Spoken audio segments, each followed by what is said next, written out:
মামু হ্যাঁ ছুটি হল একটা বিড়ি খেলেন কেনতা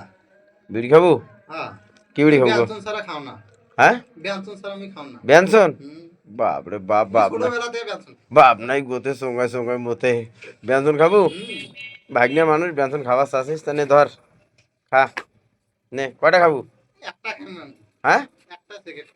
একটা না প্যাকেটে যে কটা আছে সব কটা নিয়ে নেবে সব কটা হ্যাঁ নে না আমি একটাই তা নে বিসমিল্লাহ নে এ মামু মামু কেমন আকিস বিড়ি করে ব্যঞ্জনের প্যাকেট আকিস মা ও মা এটা দাম করে মিশে তো কইছে তোমরা এলে কাম করছেন বে মা ব্যঞ্জনের আকিস না মামু ওটা ব্যঞ্জন ওটা ব্যঞ্জন মামু তুই কতটা কি বললে মামু মামুর কাম দেখছেন ব্যঞ্জনের প্যাকেট আকিস বিড়ি দিছি ও মামুর কাম তোমরা সবাই দেখো করে দেখা তো মামু দেখা তো দেখো মামু, ক্লিয়ার করে দেখো এই ও clear করে মা দেখো, মান সম্মান শেষ মামু ব্যঞ্জনের প্যাকেট আকিস মান সম্মান শেষ আকিস কোম্পানি তোমরা এত ভালোবাসে হ্যাঁ মামু মামু